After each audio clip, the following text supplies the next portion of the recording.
नमस्कार विद्यार्थी मित्रांनो, आज आपण शिकणार आहोत त्रिकोणी संख्या. त्रिकोणी संख्यावर आधारित ज्या स्पर्धा परीक्षा आहेत, या स्पर्धा परीक्षेमध्ये जवळपास प्रत्येक स्पर्धा परीक्षेच्या एका प्रश्नपत्रिकेमध्ये जवळपास 1 किंवा 2 प्रश्न या त्रिकोणी संख्येवर आधारित असतात आणि आज ह्या त्रिकोणी संख्येचा अभ्यास आपल्याला या ठिकाणी करायचा आहे. तर त्रिकोणी संख्या म्हणजे काय? तर दोन लगतच्या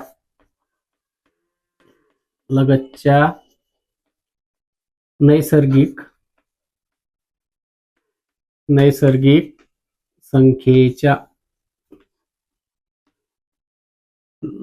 संख्येच्या गुणाकाराच्या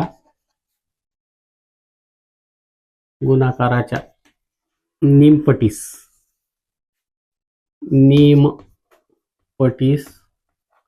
म्हणजेच अर्ध्या किमतीस त्रिकोणी संख्या म्हणतात. त्रिकोणी संख्या म्हणतात. अशा पद्धतीने त्रिकोणी जी संख्या आहे ती दोन लगतच्या नैसर्गिक संख्येच्या गुणाकाराची अर्धी किंमत ही त्रिकोणी संख्या असते. आता या त्रिकोणी संख्या काढत असताना आपल्याला त्रिकोणी संख्येचं सूत्र बघावं लागेल.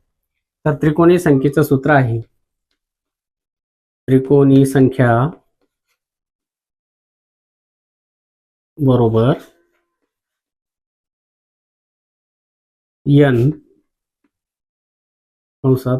अधिक 1 भागिले 2. आता या ठिकाणी n जो आहे हा नैसर्गिक संख्या आणि नैसर्गिक संख्या n हे त्या त्रिकोणी संख्येचा पाया मानला जातो. n बरोबर ही पाया संख्या असते.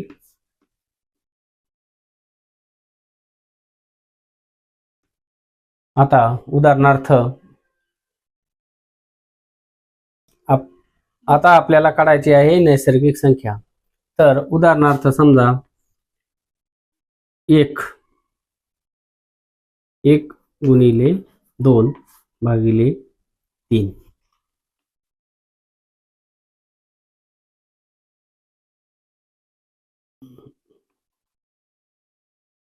बरोबर 1 ही झाली त्रिकोणी संख्या.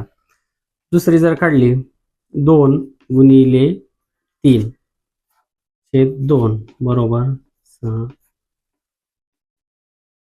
ही झाली दुसरी नैसर्गिक संख्या त्रिकोणी संख्या. त्यानंतर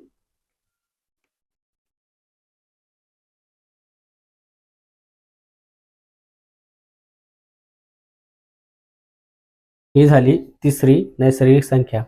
अशा पद्धतीने दोन लगतच्या नैसर्गिक संख्येच्या गुणाकाराच्या निमपटीस त्रिकोणी संख्या म्हणतात. दोन नैसर्गिक संख्या क्रमागत 1 आणि 2, 2 आणि 3, 3 आणि 4 अशा पद्धतीने आपण 4 आणि 5 या क्रमागत संख्येच्या यांचा गुणाकार आणि त्याची अर्धी किंमत म्हणजे 10 अशा पद्धतीने आपण प्रत्येक संख्येची त्रिकोणी संख्या काढू शकतो. अशा पद्धतीने आता आपल्याला पुढच्या संख्या घेऊन आपण नैसर्गिक आपले त्रिकोणी संख्या काढू शकतो. 5, 6.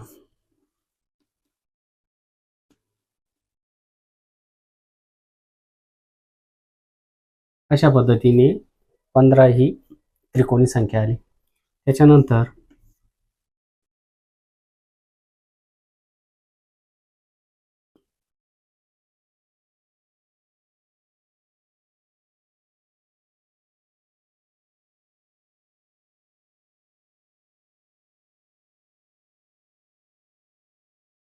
अशा पद्धतीने ही आपली त्रिकोणी संख्या आली.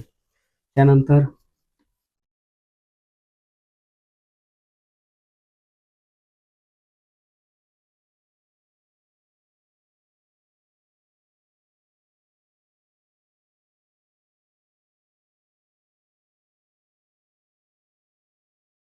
अशा पद्धतीने आपण नैसर्गिक संख्या आपली त्रिकोणी संख्या. आताच आपण बघितलं की त्रिकोणी संख्या काढत असताना दोन नैसर्गिक संख्यांचा गुणाकार आणि त्याची काय करायची आहे आपल्याला निमपट, म्हणजे ती त्रिकोणी संख्या असते. आता जर एखादी त्रिकोणी संख्येचा पाया दिलेला असेल तर पाया दिलेला असताना ती त्रिकोणी संख्या कशी काढायची हे आपण आता बघणार आहोत. उदाहरणार्थ आपल्याला दिलेला आहे 78 या त्रिकोणी संख्येचा पाया किती. त्रिकोणी संख्येचा पाया किती. पाया किती. आता या ठिकाणी काय करायचं आहे आपल्याला 78 या संख्येचा 78 या त्रिकोणी संख्येचा आपल्याला पाया काढायचा आहे. जसं आपण त्रिकोणी संख्या काढण्यासाठी दोन नैसर्गिक संख्यांचा गुणाकार करून त्याची निमपट केली होती, त्या पद्धतीने या ठिकाणी पाया काढण्यासाठी या संख्येचा आपल्याला काय करायचं आहे, या संख्येची आपल्याला दुप्पट करायची आहे. 78 या संख्येची आपल्याला काय करायची आहे, दुप्पट करायची आहे. 78 गुणिले 2 156. आता या ठिकाणी ज्यावेळेस आपण पाया काढतो त्यावेळेस या संख्येची दुप्पट केल्यानंतर या आलेल्या संख्येच्या जवळचा आपल्याला सगळ्यात मोठी वर्ग संख्या, या संख्येच्या खालची जी वर्ग संख्या आहे ती आपल्याला शोधायची आहे. तर आपल्याला या ठिकाणी वर्ग संख्या आपल्याला माहिती आहे 10चा वर्ग 100, 11चा वर्ग 121, 12चा वर्ग 144. तर या ठिकाणी आपल्याला आलेली जी संख्या आहे, उदाहरणार्थ आता 156च्या जवळची ही जी संख्या आहे 144, या संख्येचा आपल्याला काय करायचं आहे, वर्गमूळ काढायचा आहे. 156 144 156 या संख्येच्या जवळची वर्ग संख्या जी आहे ही सर्वात जवळची वर्ग संख्या आहे 144, आणि या 144चं वर्गमूळ आपल्याला घ्यायचं आलं तर येतं 12. म्हणजेच 12 ही जी संख्या आहे ही या त्रिकोणी संख्येचा पाया आहे. आपलं उत्तर आलेलं आहे 12. तर 12 या संख्येपासून त्रिकोणी संख्या 78 येते का हे आपल्याला आता तपासायचं आहे. 12 ही जी संख्या आहे हा या त्रिकोणी संख्येचा काय आला, पाया. म्हणून 12 आपण या ठिकाणी पाहिलेलं आहे n+1 भागिले 2. n हा या संख्येचा नैसर्गिक त्रिकोणी संख्येचा काय असतो, पाया असतो. या ठिकाणी 12 ही संख्या जी आहे या ठिकाणी 12 ही पाया संख्या आहे. आता 12 ही जर नैसर्गिक संख्या असेल तर आपल्याला माहिती आहे दोन लगतच्या नैसर्गिक संख्येचा गुणाकार. 12च्या नंतरची येणारी संख्या आहे 13, यांच्या दोघांची गुणाकाराची निमपट म्हणजेच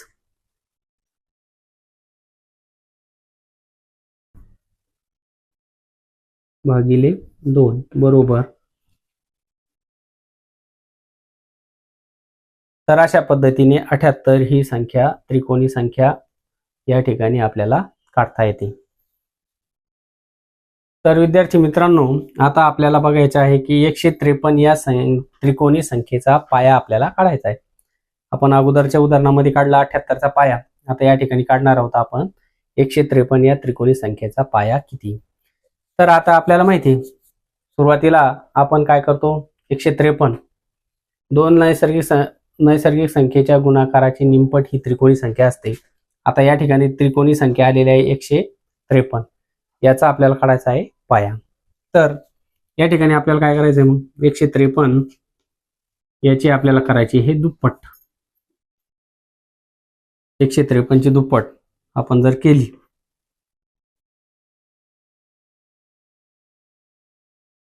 306, या ठिकाणी हे आली दुप्पट.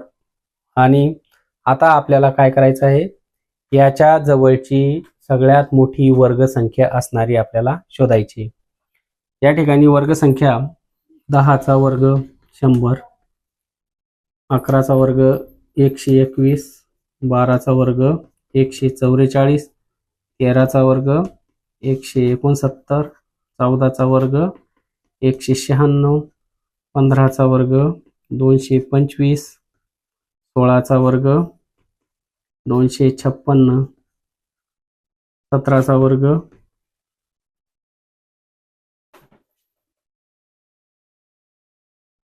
या ठिकाणी 16चा वर्ग आहे 256 आणि या ठिकाणी 17चा वर्ग आहे 289 आणि 18चा वर्ग आहे 324. तर अशा पद्धतीने आपल्याला वर्गसंख्या घ्यायची आहे. ती 306 पेक्षा लहान असणारी वर्गसंख्या. 306 पेक्षा लहान असणारी वर्गसंख्या कोणती आहे? मग आपल्याला या ठिकाणी 17चा वर्ग आपल्याला अगदी योग्य आहे. म्हणजे 289 बरोबर 17. या ठिकाणी वर्गसंख्येचे जे वर्गमूळ असतील तो या त्रिकोणी संख्येचा काय असतो? पाया असतो. अशा पद्धतीने आज आपण शिकलो की त्रिकोणी संख्या काढणे आणि जर त्रिकोणी संख्या दिलेली असेल तर त्याचा